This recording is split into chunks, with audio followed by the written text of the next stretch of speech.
নমস্কাৰ সকলোকে পুনৰবাৰ মোৰ চেনেললৈ স্বাগতম জনাই লৈ আহিছোঁ আজিৰ দিনটো ৰাশিফল। আজি হৈছে 11 মাৰ্চ 2026 অসমীয়া 26 ফাগুন বুধবাৰ। আজি সূৰ্যোদয় সময় পুৱা 5:25 আৰু সূৰ্যাস্ত সময় 5:17।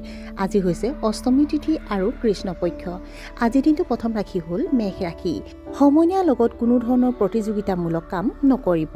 ছুপেৰিয়ৰসকলে আপোনাৰ কামত বাধা দিব পাৰে। পিতৃৰ স্বাস্থ্যৰ যত্ন লোৱা উচিত। অপ্ৰয়োজনীয়ভাৱে যাত্ৰা কৰিবলগীয়া হ'ব পাৰে।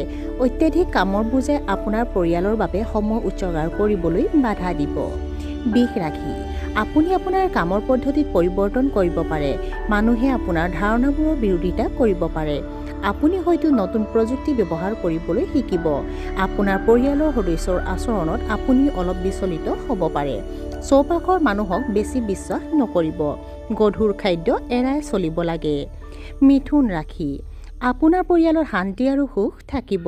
আপোনাৰ ঊৰ্ধ্বতম বিষয়াসকলে কৰ্মক্ষেত্ৰত আপোনাক উৎসাহিত কৰি থাকিব। অচিনাকি মানুহক বেছি বিশ্বাস নকৰিব। আপুনি আপোনাৰ পৰিয়ালৰ ইচ্ছা পূৰণৰ বাবে চেষ্টা কৰিব। ব্যৱসায়ত আয় বৃদ্ধি হোৱাৰ লগে লগে আপুনি সম্প্ৰসাৰণৰ কথা চিন্তা কৰিব পাৰে।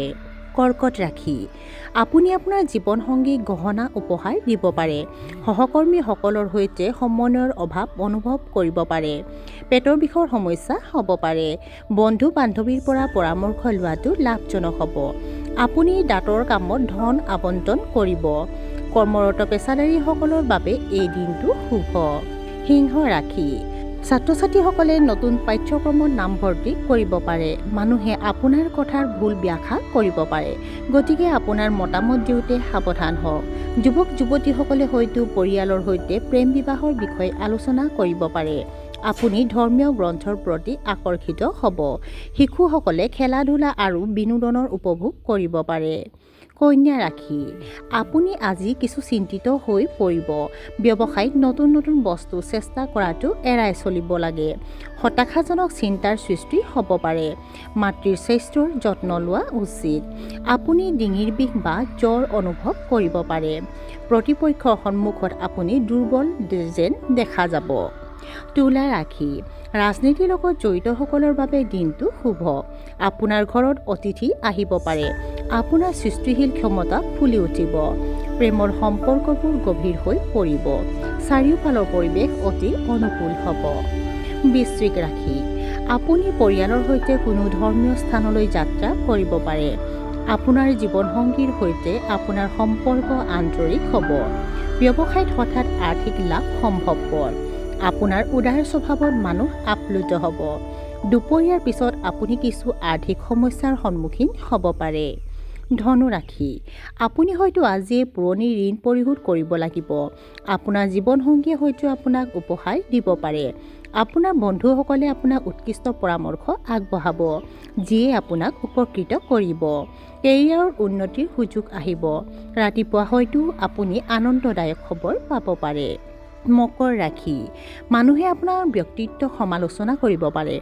সেয়েহে নিজৰ আচৰণৰ ভাৰসাম্য ৰক্ষা কৰক। স্থানীয় মহিলাসকলে কিছু স্বাস্থ্যজনিত সমস্যাৰ সন্মুখীন হ'ব পাৰে। আপোনাৰ ঘৰৰ খৰচ বাঢ়িব পাৰে। নিজৰ লক্ষ্যৰ প্ৰতি অসাৱধান নহ'ব। আপুনি আপোনাৰ সন্তানক লৈ চিন্তিত হ'ব পাৰে। কুম্ভ ৰাশি। জীৱনসংগীৰ সৈতে ৰোমাঞ্চ উপভোগ কৰিব। আপোনাৰ ঘৰত অতিথি আহিব। নতুন যোগাযোগে আৰ্থিক লাভ কঢ়িয়াই আনিব পাৰে। আপোনাৰ আচৰণ আজি সতেজ হৈ থাকিব। যুৱক যুৱতীসকলে ভাল চাকৰিৰ প্ৰস্তাৱ লাভ কৰিব পাৰে। আপুনি ঋণ দিয়া যিকোনো ধন ঘূৰাই পাব। আৰু আজিৰ দিনটোৰ শেষৰ ৰাশিটো হ'ল মীন ৰাশি। প্ৰশাসনত থকাসকলে প্ৰতিকূল পৰিস্থিতিৰ সন্মুখীন হ'ব লাগিব। মেডিকেলৰ ছাত্ৰ-ছাত্ৰীসকলে নতুন কিবা এটা শিকিব। আপোনাৰ উদাৰ স্বভাৱক মানুহে শলাগ ল'ব। কামৰ বোজাৰ বাবে অতিৰিক্ত সময়ৰ প্ৰয়োজন হ'ব পাৰে। বহিৰাজ্যত চাকৰি বিচৰাসকলৰ বাবে এই দিনটো শুভ। আৰু আজিৰ দিনটোৰ ৰাশিফল ইমানতে অন্ত পৰিছে। আশা কৰোঁ আপোনালোক প্ৰত্যেকৰ আজিৰ দিনটো সুন্দৰ হওক। ধন্যবাদ।